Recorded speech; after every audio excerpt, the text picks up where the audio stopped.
নমস্কার বন্ধুরা, আমি সঞ্জীব মণ্ডল। আমার চ্যানেল রূপলী পর্দার অন্তরালে আপনাদের স্বাগত। আজকে এমন কিছু সিনেমা নিয়ে কথা বলবো, যেগুলো আপনাদের একবার হলেও দেখা দরকার। সিনেমার এই বৃহৎ জগতে ওয়ার্ল্ড ক্লাসিক থেকে শুরু করে কিছু আন্ডাররেটেড জেমস, যেগুলো নিয়ে আজকে আমরা কথা বলবো। তো চলুন শুরু করা যাক। তো সবার আগে আমরা কথা বলবো ক্লাসিক সিনেমা নিয়ে। ক্লাসিক সিনেমার মধ্যে প্রথমে যেটা নিয়ে কথা বলবো সেটা হলো পিয়াসা।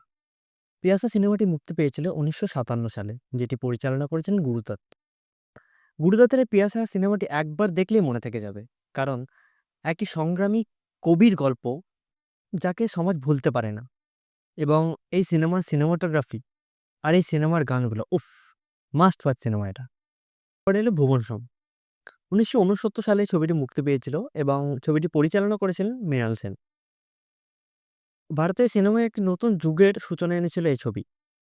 যেখানে দেখানো হয়েছে একজন স্ট্রিক্ট রেলওয়ে অফিসার কিভাবে গ্রামের সরল মানুষদের সঙ্গে মিশে নিজেকে পাল্টেছিলেন। খুব অসাধারণ সুন্দরভাবে এটা দেখানো হয়েছে। এটা আপনি যদি না দেখে থাকেন, আপনি অবশ্যই কিছু একটা বড় জিনিস মিস করছেন। তারপর আসি একটি ভিন্ন ঘরানার মাস্টারপিস, 'সেভেন'। ১৯৯৫ সালে এই সিনেমাটি মুক্তি পায় এবং এই সিনেমাটি পরিচালনা করেছিলেন ডেভিড ফিঞ্চার। ডেভিড ফিঞ্চারের এই থ্রিলার সিনেমাটি আমাদের অন্ধকারের এমন এক জগতে নিয়ে যায়, যেখানে ৭ টি পাপের উপর ভিত্তি করে এক সিরিয়াল কিলার তার খেলাটি খেলে যায়। এমন টান উত্তেজনা একবার যদি আপনি দেখেন, জীবনে ভুলবেন না। আর কথা বলব কিছু আন্ডাররেটেড জেমসের ব্যাপারে। আন্ডাররেটেড জেমসের ব্যাপারে কথা বলতে গেলে আমি ১ম এ একটা সিনেমার কথা বলব, যেটা একটা বাংলা সিনেমা। সেটি হলো 'বিজয়ার পরে'। ছবিটি মুক্তি পেয়েছিল ২০২৪ সালে এবং ছবিটি পরিচালনা করেছেন অভিজিৎ শ্রীদাস। এখানে যেটা দেখানো হয়েছে, একটা দুর্গাপুজোর পরে যে বিষণ্ণতা ছবি এবং আমাদের সম্পর্কের যে জটিলতার ছবি এবং একটা খুব সুন্দর বাবা-মেয়ের অভিমানের ছবি দেখানো হয়েছে। যেটা দেখে আমি নিজে মুগ্ধ। আমি আশা করব আপনারা এই সিনেমাটি দেখুন। এই সিনেমা সম্পর্কে অনেকে জানেন না, কিন্তু দেখুন। এই সিনেমাটা খুবই ভালো সিনেমা একটা। এবার কথা বলব আরেকটি আন্ডাররেটেড জেমসের ব্যাপারে। এবার যে সিনেমার কথা বলব সেটি হলো একটা হিন্দি সিনেমা, যেটি মুক্তি পেয়েছিল ২০২৪ সালে এবং সিনেমাটি হলো 'ময়দান'। এবং যে এই সিনেমাটি পরিচালনা করেছিলেন আ অমিত শর্মা। এই সিনেমাটি একটা অনুপ্রেরণাদায়ক সিনেমা, যে সিনেমাটা আমাদের মোটিভেট করে। এটি একটি ফুটবল নিয়ে গল্প।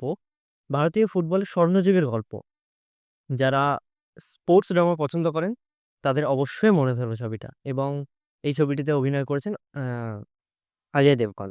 এবং এই ছবিটিতে চুন্নী গোস্বামী সহ অনেক এমন ফুটবলারদের কথা বলা হয়েছে, যারা ভারতীয় ফুটবলকে অনেক এগিয়ে নিয়ে গেছে। এবং আম আ অজয় দেবগন একজন কোচের ভূমিকা পালন করেছেন এবং কোচের একটা ডেডিকেশন এবং তার নিজের একটা ইচ্ছা, সেই সম্পর্কে বলা হয়েছে। এবার যারা স্পোর্ট ড্রামা পছন্দ করেন, অবশ্যই সিনেমাটি গিয়ে দেখুন।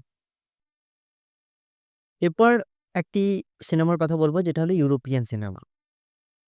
সিনেমাটি আ মুক্তি পেয়েছিল ২০২৪ সালে এবং সিনেমাটি হলো 'লা ক্যাপিতানো' এবং এই সিনেমাটি পরিচালনা করেছিলেন মাত্তিও গাভানে। এই সিনেমাটিতে দেখানো হয়েছে একজন যুবকের আফ্রিকা থেকে ইউরোপ যাবার গল্প এবং সে আফ্রিকা থেকে ইউরোপ যেতে গিয়ে কতগুলো বাধার সম্মুখীন হয়েছিল এবং সে বাধাগুলোকে কিভাবে কাটিয়ে উঠেছে এবং সে আফ্রিকা থেকে একটা স্বপ্ন নিয়ে গেছিল ইউরোপ, যে সে গায়ক হবে এবং শেষ পর্যন্ত সে গায়ক হতে পেরেছে এবং শেষ পর্যন্ত আ ইউরোপ পৌঁছাতে পেরেছে। এই সমস্ত কিছু এই সিনেমার মধ্যে বলা আছে। এটি একটা অনুপ্রেরণাদায়ক ছবি, যেটি আমার ভালো লেগেছে। আমাকে সত্যি মুগ্ধ করেছে ছবিটা। এবং শেষ পর্যন্ত গিয়ে কি হলো, এটা যদি আপনি দেখতে চান, তাহলে আপনাকে অবশ্যই সিনেমাটি দেখতে হবে। সিনেমাগুলো দেখে আপনার কেমন লাগলো অবশ্যই কমেন্ট বক্সে জানাবেন। এবং হ্যাঁ, এরকমই অসাধারণ সিনেমার ব্যাপারে জানতে এবং নতুন সিনেমার রেকমেন্ডেশন পেতে আমার চ্যানেলটিকে সাবস্ক্রাইব করুন। ভিডিওটি লাইক করুন এবং ভিডিওটি বন্ধুদের সাথে শেয়ার করুন। আবার দেখা হবে নতুন কোনো সিনেমার টপিক নিয়ে। এবং সে পর্যন্ত ভালো থাকুন, সিনেমা দেখুন।